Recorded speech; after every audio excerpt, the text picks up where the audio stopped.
Euh, alors, j'ai une question qui a été envoyée par Jean sur la mission. En avez-vous d'autres avant que... Il y en avait une par Christine que je t'avais Ah, envoyée aussi. tiens. Je laisse Christine la poser. Moi, enfin, il y a plusieurs passages du chapitre 5 de Jean qui me posent Ah oui, question et que je ça. ne suis pas sûre d'être dans le bon. Il suffit que tu lises la Notamment, thèse de Jacques, elle est sur ce chapitre-là. Alors là, oui, tu tombes bien, hein, parce que j'en Jacques ai juste un peu d'aide. a fait une thèse en 78 sur Jean 5, tout un livre donc qui est paru l'année dernière sur sur le fameux chapitre 5. Si tu pouvais retrouver le ou les passages qui te laissent un petit peu Mais en dubitatif fait, ou c'était perplexe. les passages en lien avec le jugement.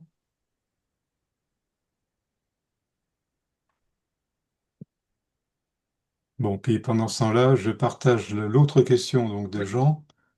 Je laisse Christine chercher les passages en question.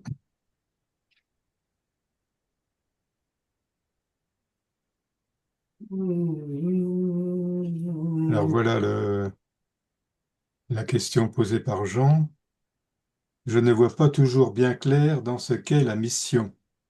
Dans le judaïsme officiel, dans divers courants du judaïsme apocalyptique, Jean-Baptiste, les Esséniens, chez Jésus pré-Pascal, chez les disciples, après la mort et la résurrection, Jacques pourrait-il brièvement présenter une synthèse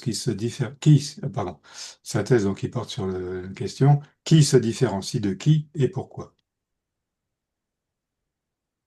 par rapport à la mission.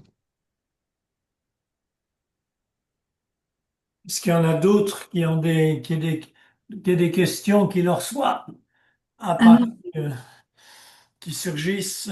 Marie-Hélène, moi, j'aurais bien aimé un éclaircissement sur le Messie davidique. Pourquoi c'est une controverse quand on pose la question, es-tu le fils de David?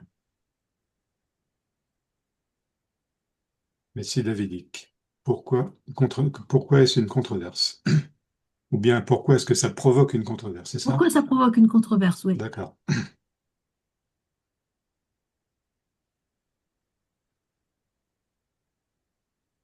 Bon, ben, Bon, par quoi on commence? bah là on en a pour 3 heures, hein, Jacques. On a pour 3 heures. Alors on s'arrête à La mission, peut-être. la mission. Trois Je- fois 20 minutes, hein, Jacques. oui, trois fois 20 minutes. On va peut-être commencer par la mission. Quelle est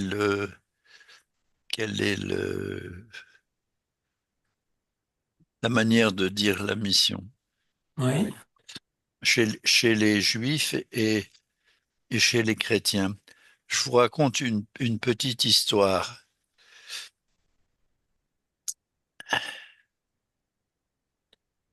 Un savant juif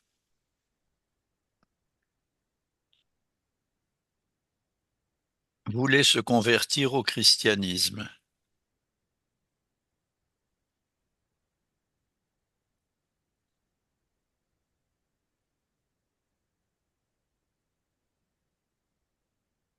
Il, euh, il a fait toute sa catéchèse, ça le convainc. Ça le convainc que son judaïsme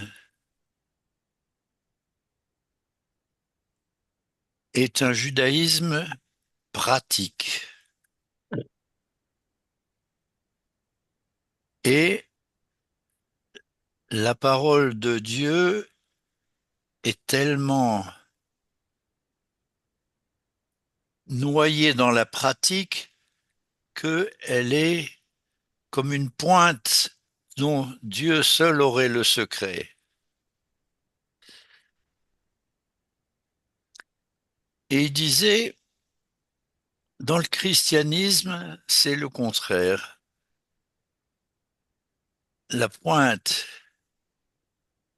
elle est descendue en bas, c'est le Christ, et le Christ nous amène petit à petit à, à l'infini.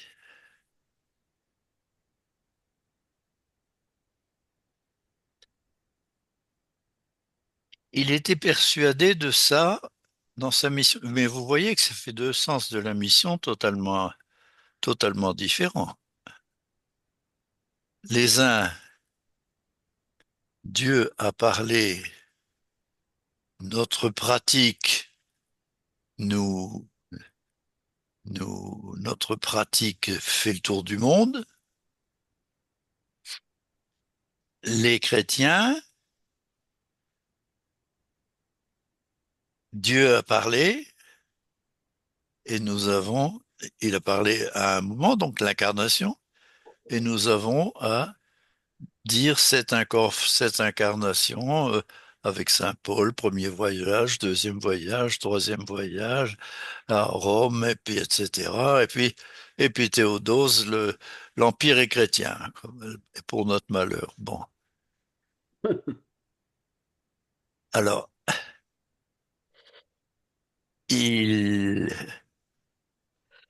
il était convaincu que ces deux triangles-là, vous voyez, le triangle, je vais le faire ici, là, le triangle chrétien qui part de l'incarnation et se diffuse dans le monde entier,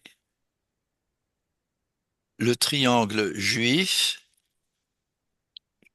qui Dieu nous Dieu est loin, loin, loin, loin, mais ce qui compte, c'est notre pratique qui, elle, devrait faire le tour du monde. Et il disait, si on mettait les deux triangles, celui du bas et celui du haut, si on les mettait l'un sur l'autre, ça ferait l'étoile de David. Alors, je veux bien me convertir. Et puis, la veille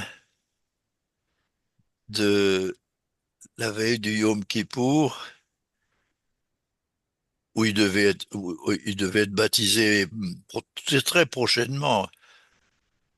La veille du Yom Kippour, il dit, ben, faut quand même que j'aille dire au revoir aux amis, à la religion que je quitte. Et puis, il a vu que dans cette façon de vivre la liturgie, il y avait un tel bonheur qu'il est resté juif. Il a jamais été baptisé. Qu'est-ce que je veux dire par là?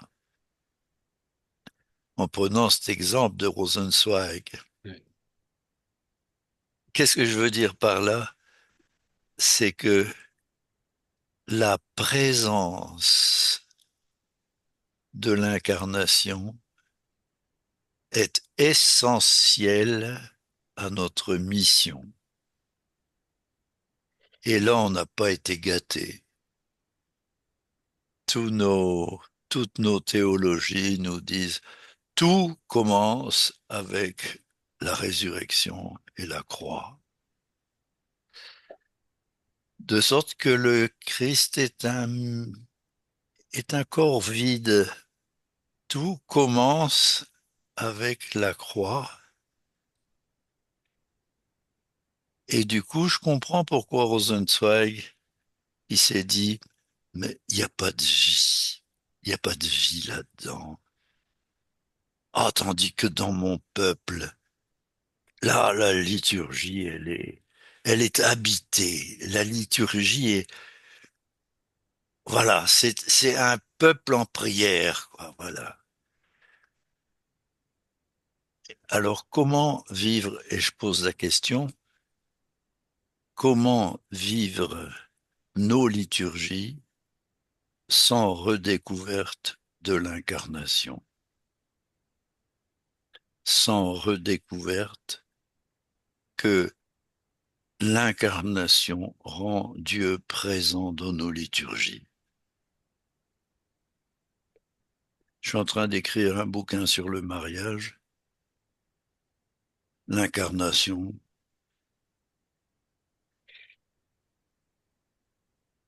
La messe n'est même pas obligatoire. Puis quand c'est un diacre qui le fait, bah, forcément, il n'y a pas l'Eucharistie.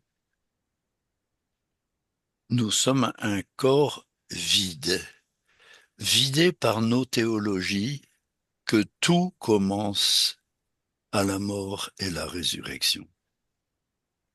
Il est grand temps qu'on découvre le royaume.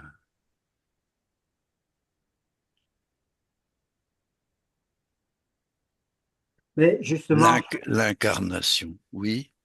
non, justement, c'était une de mes sous-questions, c'est de dire, mais euh, la mission de Jésus par rapport à son incarnation, qu'est-ce que c'est?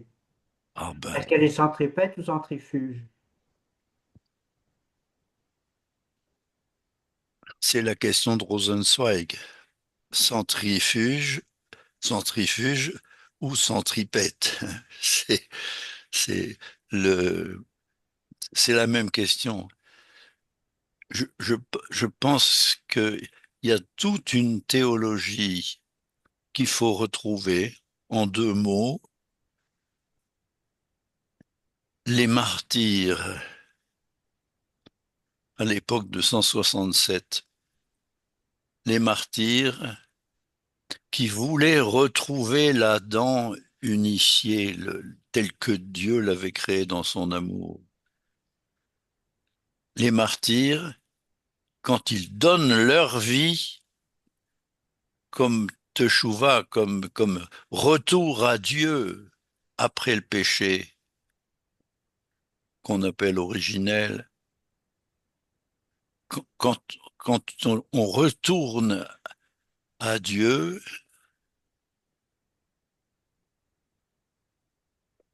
en donnant toute sa vie, martyr, alors on rencontre au ciel, après la mort, celui, celui en qui nous avons été créés. On retrouve en Dieu les martyrs maccabées, les martyrs de la persécution d'Antiochus Épiphane, retrouvent en Dieu l'image originelle de la création, où Dieu nous a créés en lui, à son image.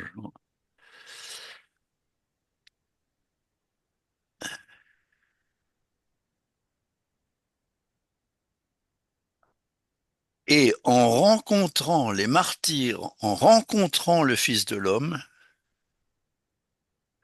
ont amené le Fils de l'homme à dire pourquoi je ne ferai pas le chemin inverse. On est toujours chez Rosenzweig. Pourquoi je ne ferai pas le chemin inverse? Si le martyr peut retrouver le Fils de l'homme en, en Dieu, pourquoi le Fils de l'homme ne s'incarnerait-il pas? Donc, tout commence à l'incarnation. Tout commence à Noël. Bien sûr que tout s'achève dans le propre martyre du Christ, bien sûr, mais entre sa naissance et son ascension au ciel, il y a toute la présence de son corps, de son corps. Or, nous avons une théologie qui, à force de prêcher que tout commence par le sacrifice du Christ, a vidé le corps entre Noël et Pâques.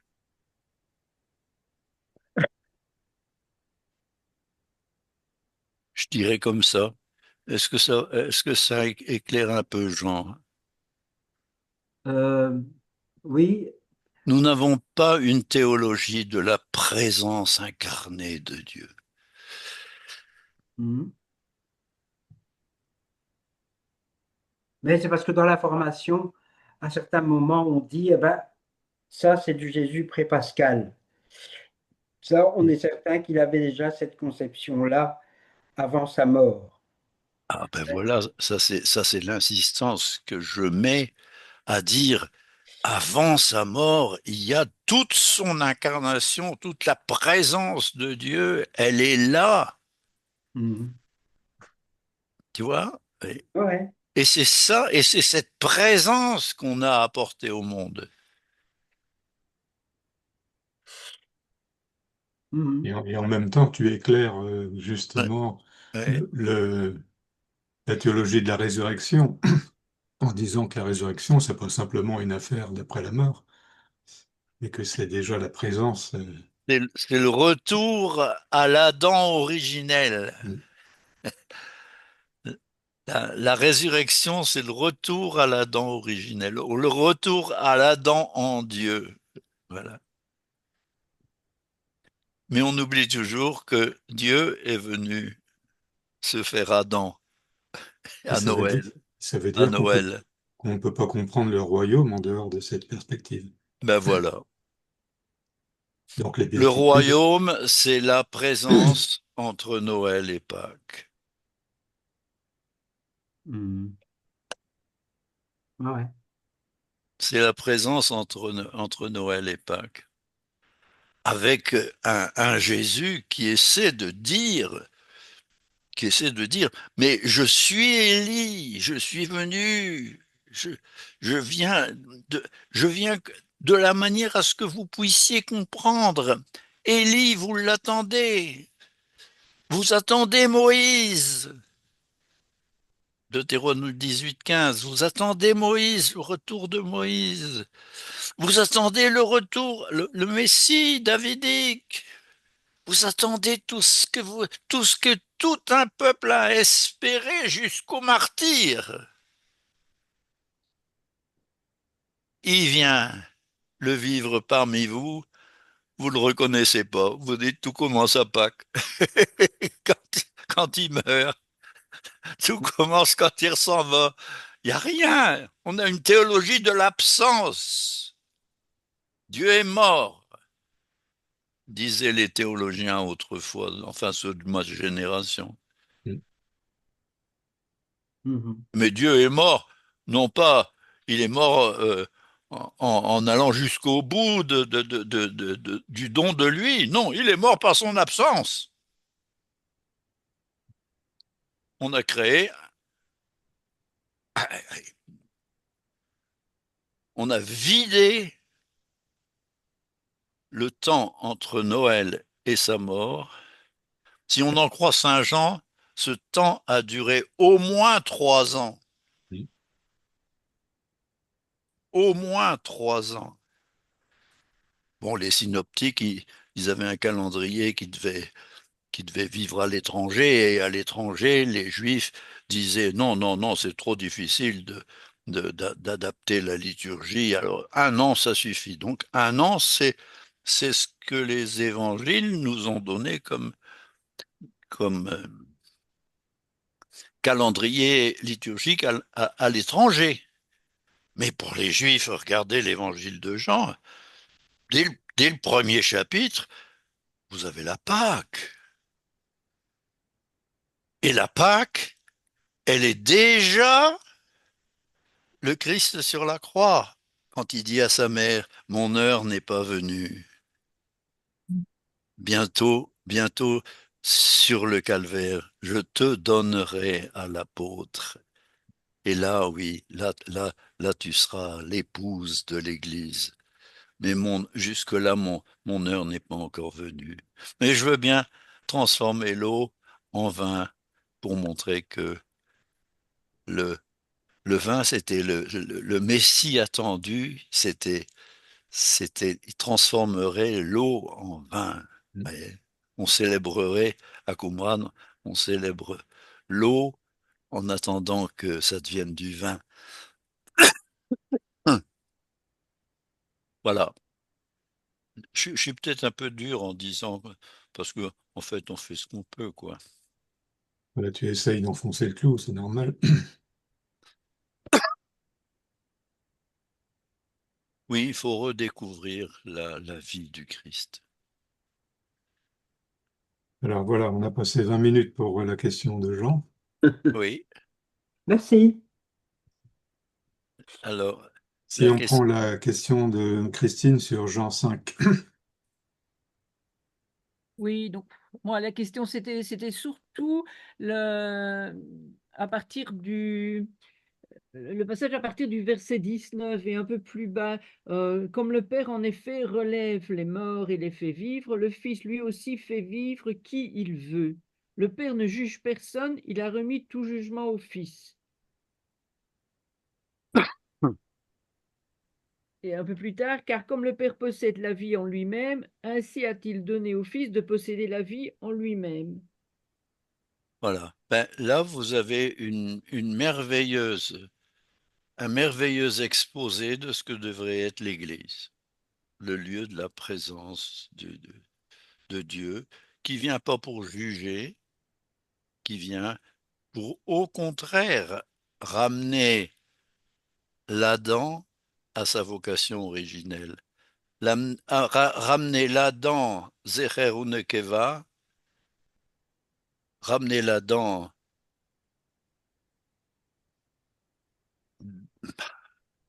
j'ai du mal à trouver un mot, enfin, ramener l'Adam bestial à l'Adam image de Dieu. Voilà, il vient pour faire ça. Donc il vient pas du tout pour juger. Et alors comment le manifeste-t-il? Ben, il le manifeste par, euh, par les guérisons. Il va au temple. La piscine de Bethesda, ça voisine le temple.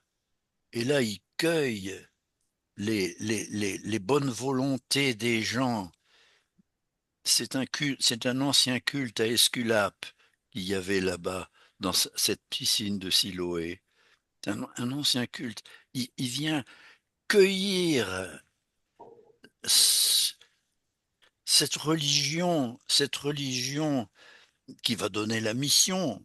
Il vient la cueillir, cette religion d'Esculape, et son malade attend que l'eau bouge, que l'eau d'Esculape bouge. Et puis, ben, il arrive toujours trop tard. Il y en a un autre qui s'est jeté à l'eau avant lui. Alors il dit, ah, ça fait rien. Allez, prends ton grabat et marche. Oh oui, mais c'est le Shabbat. C'est le Shabbat. Alors tous les pieux disent, mais enfin, qu'est-ce que c'est que ça? Il fait pas le Shabbat, alors qu'il est en train de faire le grand Shabbat. Il était en train de prendre tous nos martyrs et de les retourner en présence de Dieu. Et cette présence de Dieu, bien sûr, elle guérit. Prends ton grabat et marche.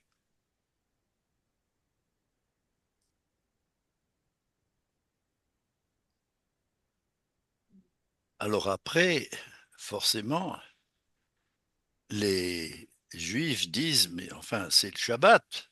Alors on l'interroge.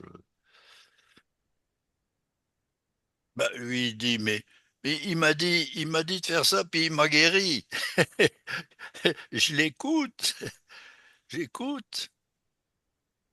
Mais quand je l'ai vu au temple après, deuxième, il va au temple. Et là, il dit, c'est marrant, hein, il dit, toi, tu dois être celui qu'on attend. Tu dois être celui qu'on attend. Voilà. Alors, les Juifs qui sont là, et qui sont des juifs fidèles. Ils font marcher leur théologie. Vous avez ça dans le traité Sanhédrin, 90, 90b. Comment se fait-il qu'un prophète puisse nous amener la présence de Dieu? Enfin, c'est pas le rôle des prophètes, c'est le rôle de la Torah de nous amener la présence de Dieu. Ah ben oui, mais la Torah, il y a bien des bavures. Élie en particulier, qu'est-ce que c'est que c'est? Alors nous, on dit tout de suite, bon, c'est la religion du Nord. Ben oui, ben, la religion du Nord, c'était une religion de l'orage, etc. Mais pour les rabbins, il y a un problème énorme. Qu'est-ce que c'est que cet Élie? Est-ce qu'on peut faire confiance à Élie qui va sacrifier sur des monts baaliques? Le Carmel était, enfin maintenant c'est devenu un lieu de piété, mais à l'époque, c'était le Carmel phénicien, c'était Baal. Qu'est-ce que c'est que cet Élie qui, contre toute la liturgie juive, va faire ses sacrifices au temple et en invoquant le Baal de venir y mettre le feu? Qu'est-ce que c'est que ce truc? Or, c'est dans la Bible. Alors les rabbins disaient, peut-être bien quand même que Dieu, il peut se permettre des exceptions à sa Torah. Dieu peut se permettre des exceptions à sa Torah. Et puis le bonhomme, il dit, bah, et pourquoi il ne s'incarnerait pas? Dieu peut se permettre des, des exceptions à sa Torah. Et si Dieu renversait les deux triangles de Rosenzweig, voilà, si Dieu venait, au lieu de la manière juive, Dieu, on ne sait pas qui c'est, mais la pratique, ça on l'a, la pratique on l'a. Si, si on voulait maintenant que Dieu nous montre qu'il est la pratique, il est la pratique, et il s'incarne. Alors, lui, le pauvre miraculé, il dit, ben oui, mais finalement, est-ce que ce serait pas Dieu qui s'incarne? Est-ce que ce serait pas Élie qui revient? Voilà. Alors, dans l'évangile de Jean, ça, c'est la deuxième, le chapitre 5, c'est la deuxième sous-cote. C'est déjà, c'est le deuxième calendrier, c'est le deuxième cycle liturgique. Le premier cycle liturgique, c'est de 1 à 4, vous voyez, avec la Samaritaine, la mission, la, 1, le Sukkot et Pâques, 2, Cana, les noces de Cana, c'est le calvaire, 3, c'est la mission, la Samaritaine, qui part en mission, qui va l'annoncer partout, et qui veulent l'annoncer partout. Voilà, Je crois que c'est Nicodème, Jacques. alors, Nicodème est au milieu, avant, av- a- Oui, avant la Samaritaine. Nicodème, il est là pour poser la question de la Sainte Vierge. Est-ce que l'incarnation est possible? ouais. C'est la question. Comment cela peut-il se faire? Dit Nicodème. Renaître, renaître d'en haut, comment ça peut se faire? C'est toute la question de l'incarnation. Voilà la première Soukhot, le premier calendrier qui est complet comme un œuf. C'est merveilleux. Ensuite, chapitre 5, hop, le voilà comme Élie qui vient prendre, prendre la religion, prendre la religion des païens, des païens. Ouais, on, on vient à la piscine de Bethesda, bon, puis on guérit, puis là ça pose des questions, mais comment que ça se fait, comment que ça se fait, qu'est-ce que ça... Et puis Jésus dit, ben voilà, je suis venu pour ça. Je suis venu pour, non pas pour juger, mais pour pardonner, pour vous redonner le statut initial que vous aviez à l'origine. Voilà, je viens vous redonner ce que vous êtes profondément. Alors ça célèbre, bien sûr. Après le chapitre 5, qui vous dit ça, Dieu vient comme Élie, revient comme Moïse. En fait, c'est comme Moïse. Il revient comme ceux qu'on attendait, puisqu'il revient au temple. Il va au temple après. Donc c'est que après ça, c'est la Pâque. Chapitre 6 de Saint Jean, la Pâque. Fin de vie. Voilà, je suis le pain de vie. Et, et on a des pains d'orge. Le petit gamin, il a des pains d'orge et des poissons. Mais, ah, tiens, les poissons, c'est ce que Jésus utilise comme Eucharistie à la fin de sa vie, quand il est ressuscité.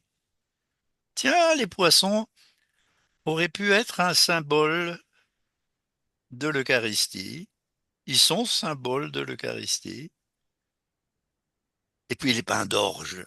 Les pains d'orge, ça voulait dire les pains de Pâques, puisque la mission des orges, c'est Pâques. La mission des blés, c'est Pentecôte. Mission des orges.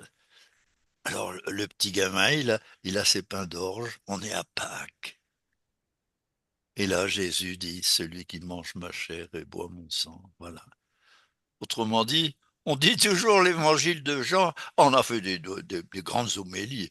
Euh, euh, l'évangile, le dernier repas de Jésus, c'est le lavement des pieds.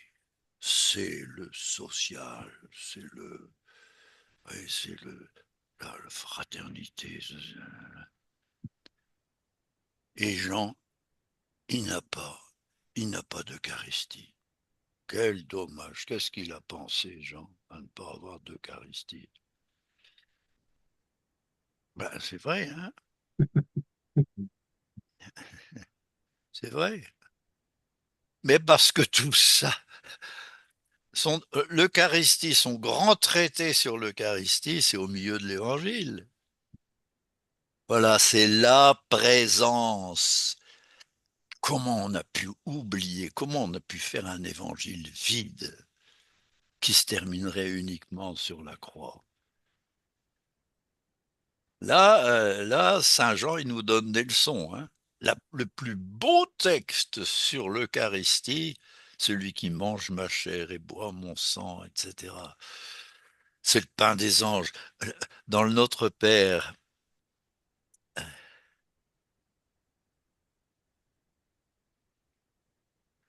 dans le Notre Père, donne-nous au... Ah, al- comment je vous le donne en araméen. Le pain de demain, le pain de demain, donne-le-nous aujourd'hui. Le pain des anges. Alors, le demain, ça peut être le pain des anges. Ça peut être le pain de demain, c'est-à-dire le pain en plus. Oui, c'est le pain, le mot araméen dit le en plus. C'est le pain en plus. Donne-le-nous aujourd'hui. Voyez, donne-le-nous Ah, et aujourd'hui, et on insiste sur l'aujourd'hui, vous voyez.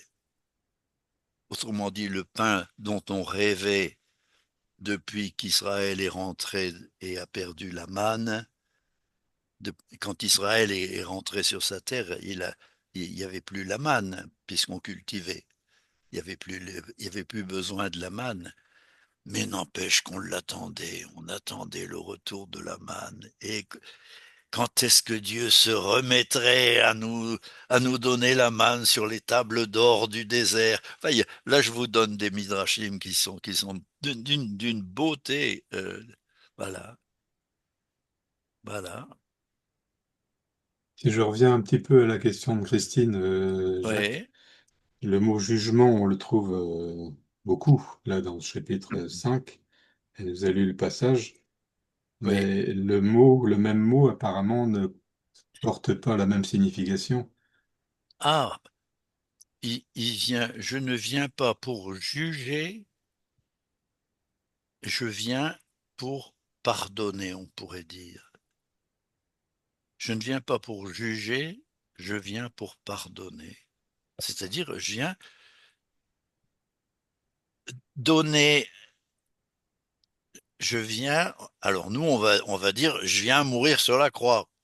Non, je viens donner la vie de la première Pâque, donner la vie de la deuxième Pâque, dont je suis en train de vous parler, ouais, la vie de la deuxième Pâque, et puis tout ça, évidemment, va s'achever quand Marie recevra l'humanité en la personne de Jean. Femme, voici ton fils, fils, voici ta mère. Il n'y a pas plus beau, il n'y a pas plus, il n'y a pas plus bel achèvement que ce don de l'Église à sa mère. Autrement dit, il s'identifie à l'Église. Si nous avons la même mère que l'Église, si nous avons la même mère que lui, c'est, c'est, voilà, Alors je relis le verset oui, 26. oui, Comme le Père en effet a la vie en lui-même, oui, de même a-t-il donné au Fils d'avoir aussi la vie en lui-même. oui. Il lui a donné pouvoir d'exercer le jugement, parce qu'il est Fils d'homme.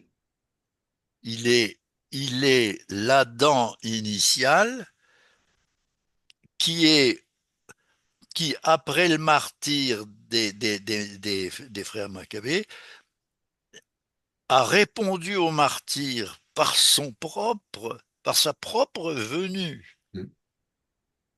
Voilà. La question, c'est est-ce que, enfin, à partir du grec ou de l'araméen, je ne sais pas, est-ce que le mot jugement qui est utilisé ici pourrait être traduit autrement? Je ne viens pas. Il lui a Comment donné le pouvoir d'exercer le jugement. Et manifestement, c'est pas un jugement au sens où je ne viens pas juger mais pardonner. ben voilà. Je ne viens pas juger mais pardonner. Il est au verset au-dessus. Je ne viens pas pour juger mais je viens je viens pour pardonner.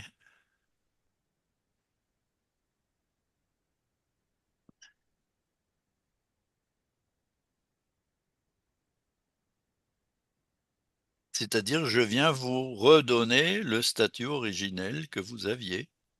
C'est la teshuva. Alors, est-ce que teshuva, vous le traduisez par pardon ou par Ben, c'est le verset 21, hein, retour, comme le Père en effet ressuscite les morts et leur redonne la vie, ainsi le Fils donne vie à qui il veut. voilà. Car le Père ne juge personne, il a donné au Fils le jugement tout entier. Au lieu d'un jugement, nous avons une présence. Au Oui, lieu oui. d'un jugement, nous avons une présence qui nous étouffe, quoi, qui est trop forte pour nous. Alors, ben, là, je suis content parce que vous mesurez le déficit du français pour Ben, exprimer tout ça. Mais dans l'ensemble, je ne suis pas venu pour juger. Oui, je ne- dans l'ensemble, on le comprend. Il est venu exercer la teshuva. Mhm. Il est venu euh, réconcilier l'Adam avec son origine, avec le sceau originel. Et Michel va nous quitter. Michel va nous quitter. Oui, c'est ce qu'il vient de nous dire, parce Ah, il est retenu par d'autres obligations. ah bon. Bonne soirée, Michel. Bonne soirée. Bonne soirée, Michel. Christine, est-ce que c'est plus clair? Est-ce que ça va? Oui, oui. Mais je me pose quand même encore une question, mais elle est probablement un peu hérétique. Si, si les hommes l'avaient reconnu, Oui. on ne serait pas allé jusqu'à la croix. Alors là, tu poses une question qui est, qui est essentielle dans le sens où un des gros débats, un des gros débats à l'époque de Jésus, c'était est-ce que ce que nous connaissons du Sinaï est à notre disposition sans que Dieu s'y mêle? Oui, c'est toujours le, le triangle de Rosenzweig. Hein, j'ai pour ça. Euh, voilà. S'il vient,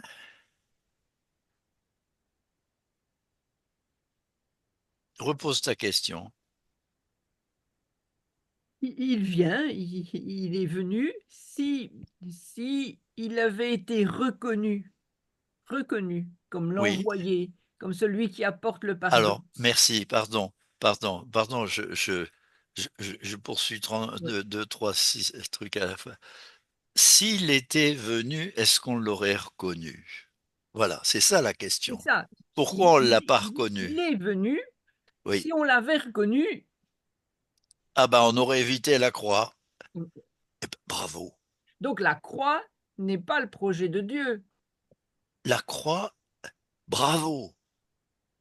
Bravo. La croix n'est pas le projet de Dieu.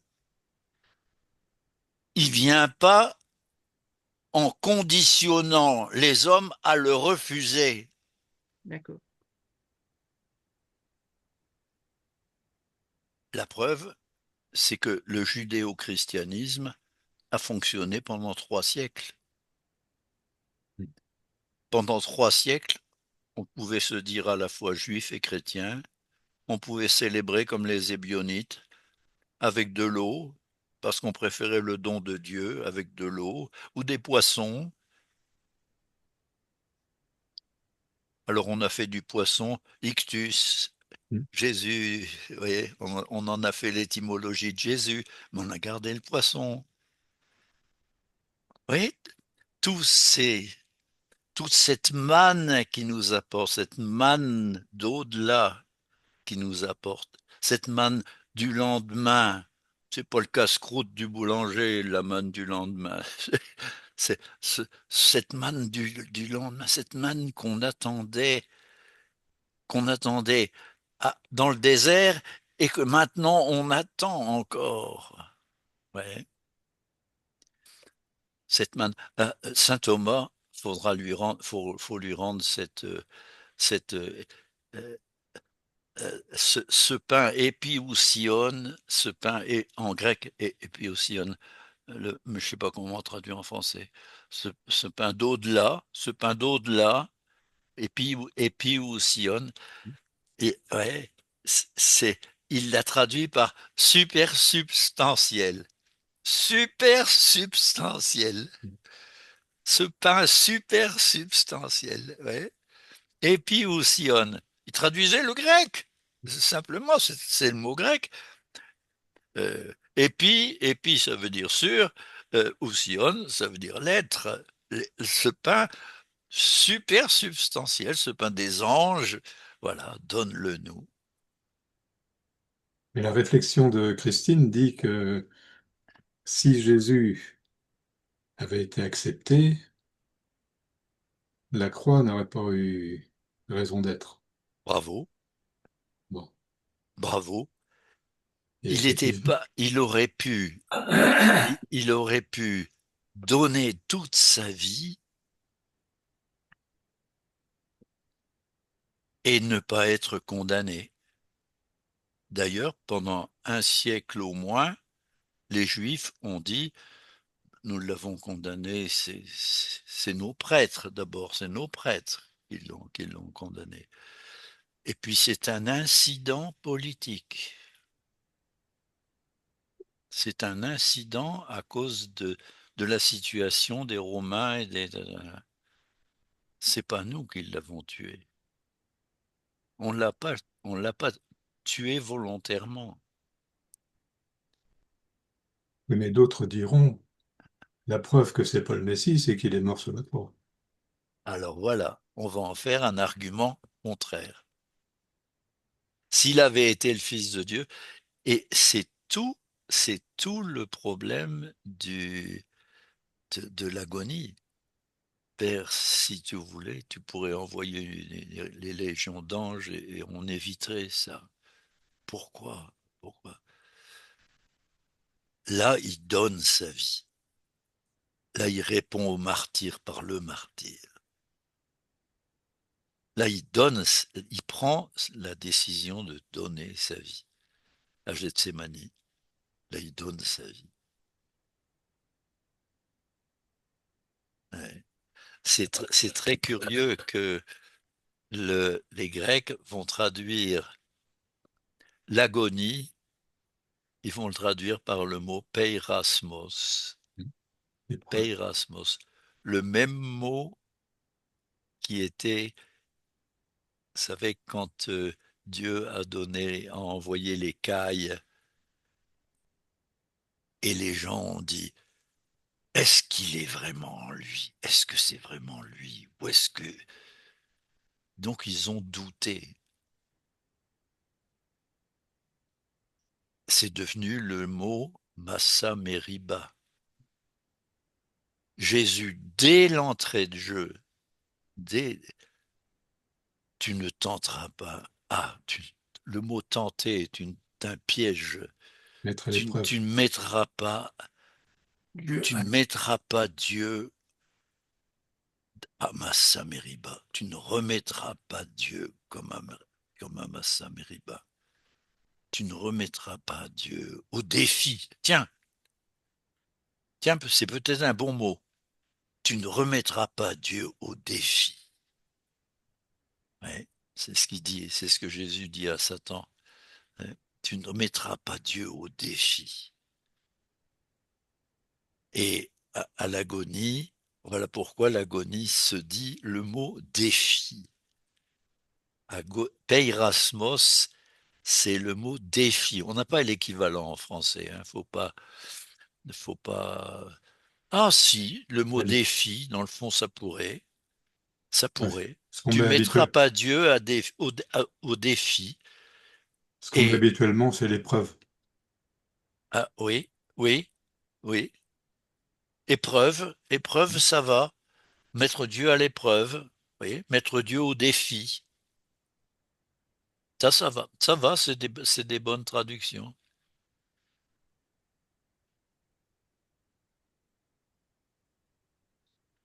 Et ne nous mets pas sur le chemin de cette mise au défi. J'ai proposé. Ah, je sais que j'avais griffonné quelque part une traduction du Notre Père. Ah, Celle que ah, tu as mise en foi et univers. oui, oui, j'ai mis en foyer univers, mais je sais pas si c'est la meilleure traduction. Tu en reprends une autre dans le livre sur le mariage. Oui, oui, je prends une autre dans le livre du mariage. Ah, et Bon, je vais essayer de le et- retrouver. oui, je vais essayer de le retrouver, mais euh, souvent c'est par nuit quand je fais ma prière la nuit. Bah oui, il faudrait que tu aies un dictaphone, là. Euh,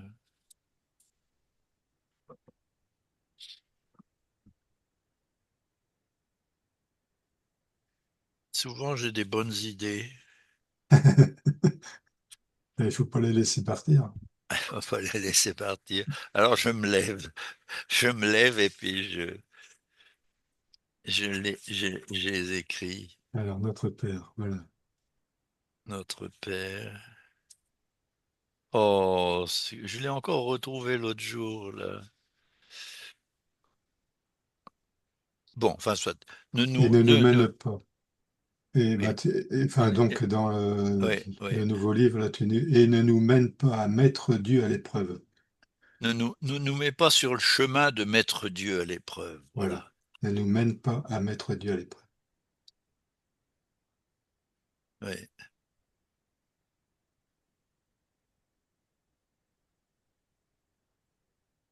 Alors, il nous reste la question Merci beaucoup. de Merci, Marie-Hélène. merci. Pourquoi est-ce que l'évocation du Messie davidique provoque une telle controverse? Ah, alors ça, c'est plusieurs traités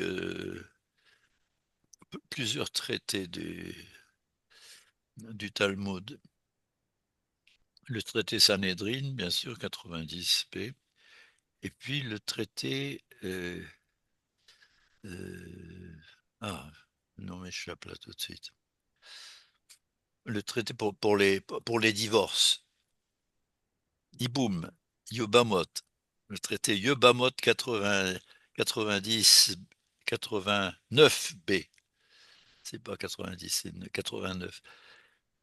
Bon, Est-ce pas que... sûr, pas sûr qu'on le trouve dans la bibliothèque de, Non, me- non, non, non, non, non, non, de non. Marie-Hélène. Non, non. Mais enfin, c'est important que vous sachiez que Oui, oui, oui, tu as c'est raison, tout un à fait. des problèmes centraux du judaïsme. Ils sont affrontés au divorce. Iboum, Yobamot, c'est Iboum, c'est le divorce. Ils sont affrontés.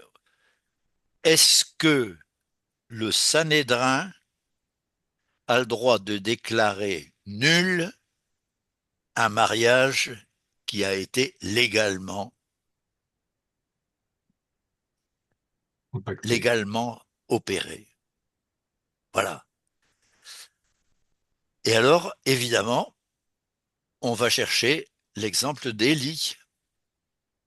On va chercher on va dire, euh, si c'est un prophète qui dit ça, il peut.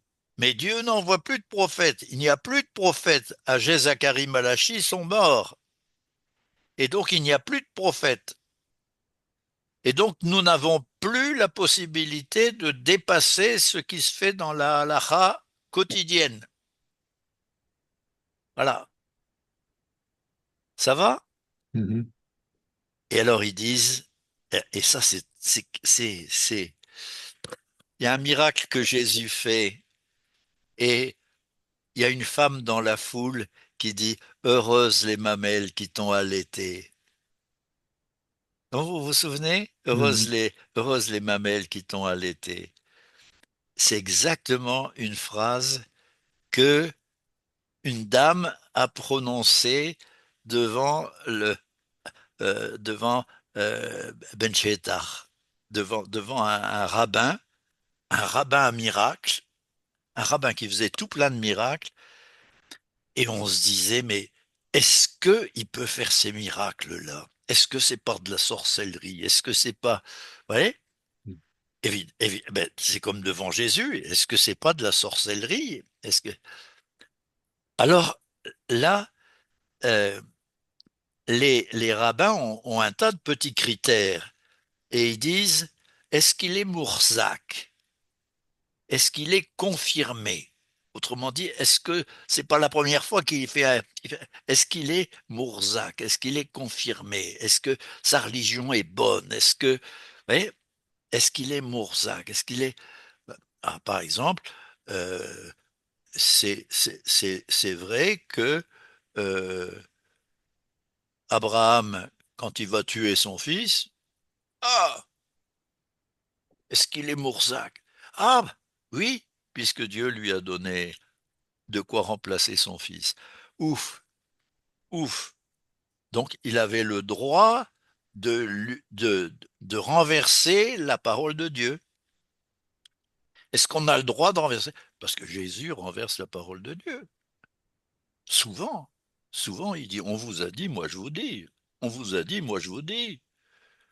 Voilà.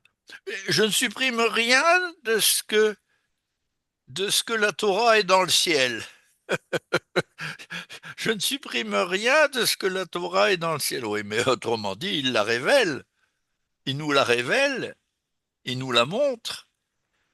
Est-ce qu'il a le droit d'aller jusqu'à faire des miracles? Est-ce que c'est lui ou est-ce que c'est Satan? Ouais, tous ces problèmes-là étaient. Et le déterminant, à ce moment-là, le déterminant, c'est la foule. Notez le nombre de fois où Jésus fait un miracle, etc. Les gens veulent le tuer, on veut l'emmener. Quand il fait un miracle à Nazareth, ils veulent l'emmener, ils veulent le jeter en bas. Parce que la lapidation, c'était jeter le bonhomme sur la tête. La pierre Voilà. sur la tête. Oui, Ah oui. on, on jetait, on jetait, on mettait le bonhomme debout, on le renversait donc sur un truc d'1,50 m, on le jetait sur la tête. S'il était mort, enfin si en tombant sur la tête il était mort, bon, on n'insistait pas.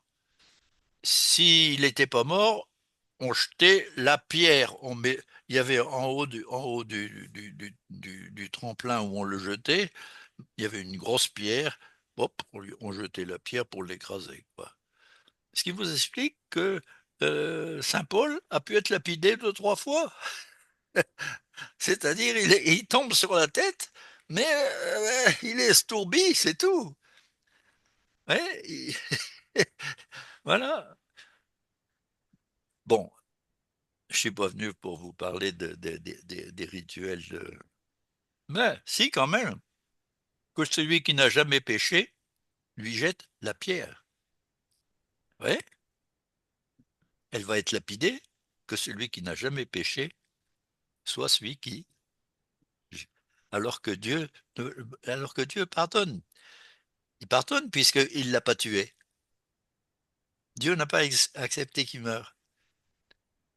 Qui va prendre la responsabilité de jeter le gros caillou qui va l'achever?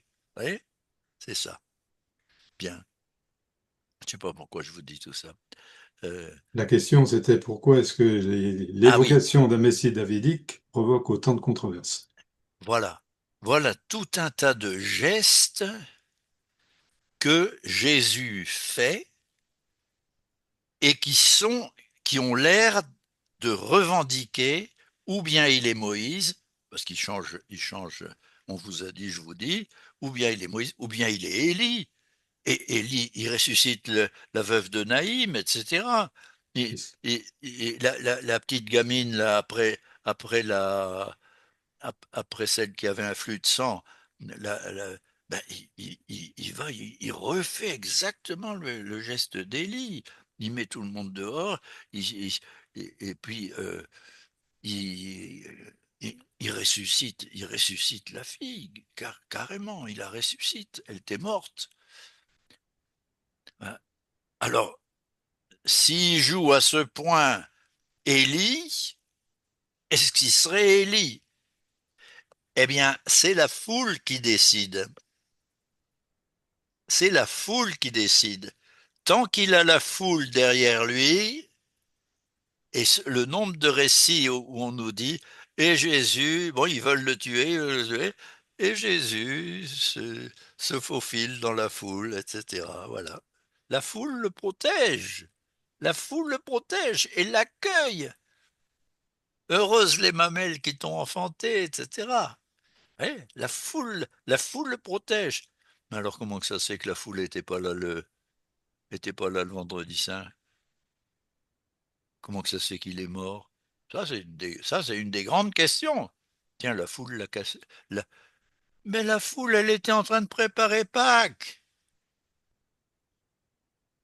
Jésus, à son procès, ne rencontre que les adversaires. Et donc, il n'y a eu personne pour le pour être derrière lui et dire il est Mourzak, il est, il est assuré, on en est sûr.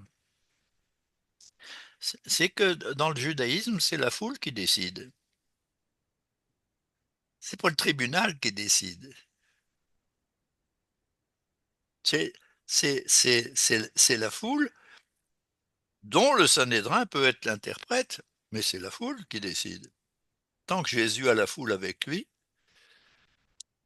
manque de chance, la veille de la Pâque, tous les juifs fidèles étaient en train de tuer étaient en train de prendre leur bédo, étaient en train de. Il n'y a personne.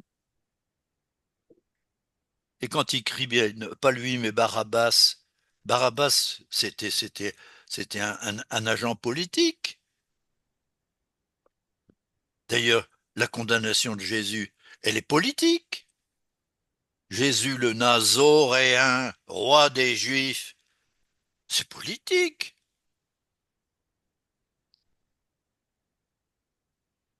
Et les Juifs disent, c'est- c'est- si on avait été là, bien sûr qu'on l'aurait reconnu, bien sûr qu'on aurait dit. C'était tout à fait envisageable. Il aurait tout à fait pu, alors qu'il ait exercé des jalousies du sacerdoce, bon, ben ça c'est vrai, mais pas au point d'obtenir une condition de Pilate, une mort de Pilate, une mort politique de Pilate. Cette mort-là, elle est.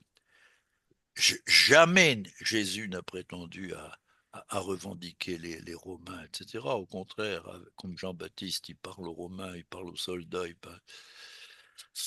Voilà.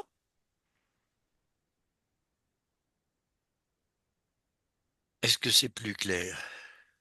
Oui, Hélène. un peu. Un peu. Hmm. Autrement dit, moi je veux bien vous lire des textes. Non, on va pas avoir le Hmm. temps, Jacques. On n'aura pas le temps. Non, non, il est On déjà n'aura pas le 25, temps. il va être temps de. Un prophète qui est reconnu comme Mourzak, c'est-à-dire attesté, on ne peut pas le poursuivre. Hmm. Hmm, Et on, d'accord. et, Hmm. et on doit pouvoir dire, il est envoyé de Dieu. C'est une exception. Et le Sanhédrin a le droit de dire, eh bien, ce mariage-là, on l'annule. Et c'est pour ça que c'est Yebamot.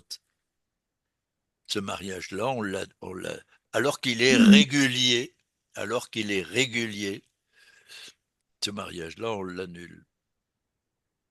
Ça veut dire, pourquoi ils peuvent faire ça? Ils revendiquent une action prophétique, puisque la Torah de Moïse condamne. Si eux arrivent derrière, ils se prennent pour Élie. Eh bien, ils ont le droit. Ils ont le droit de se prendre pour Élie et casser un mariage qui est légitime. Ça va? Vous voyez Hmm. l'exemple? Hmm. Oui. Hmm. C'est un exemple tiré du Talmud, mais qui explique bien que ils auraient pu, d'ailleurs, toute la vie, et alors ça, maintenant, si on sait que Jésus, son ministère a duré 3 ans, c'est pendant 3 ans qu'il a eu les foules derrière lui. Ce qui explique d'ailleurs que après la Pentecôte, les foules reviennent pour les fêtes, ils reviennent à Pâques et la Pentecôte. Hein, Pâques et la Pentecôte, c'est la même fête. On avait 3 mois pour venir en procession. Vous voyez, on avait le temps entre Pâques et la Pentecôte. Voilà.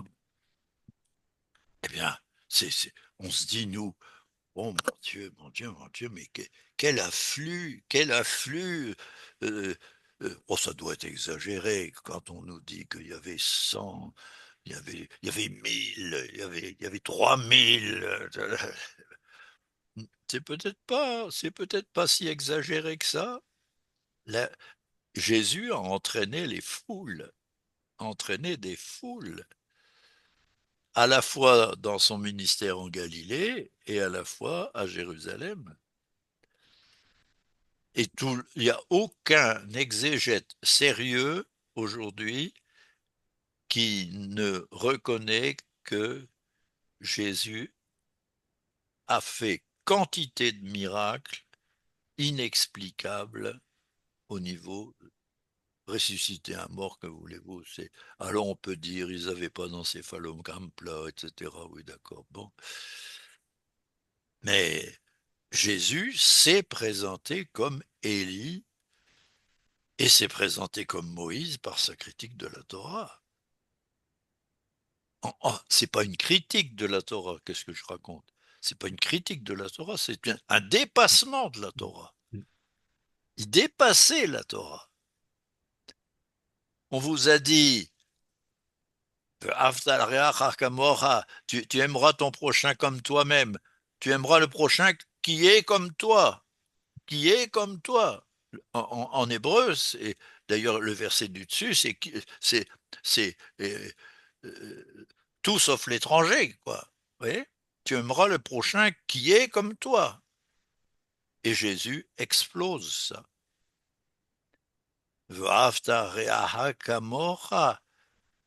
Tu aimeras le prochain comme Dieu aime et fait lever son soleil sur tout le monde, etc. Donc il réinterprète le Lévitique 19. Ouais. Et les gens devaient dire, tiens, qu'est-ce qui lui permet de faire ces lectures-là? Ben, c'est que je viens pour vous réconcilier, je viens pour vous pardonner, voilà, je viens pour vous, je ne viens pas pour juger, je viens pardonner. Voilà. Et la mission, je réponds à Jean, euh, mais enfin, les trois questions disent bien l'ensemble, hein. La mission, c'est bien sûr, si toutes ces foules-là ont connu Jésus, etc., ben, allez, hop, Merci Jacques. voilà. On Ah bien, a, merci, merci. on a atteint notre crédit horaire. Et Voilà. peut-être peux-tu nous bénir pour Oui, la nuit oui, et pour notre oui, mission? oui.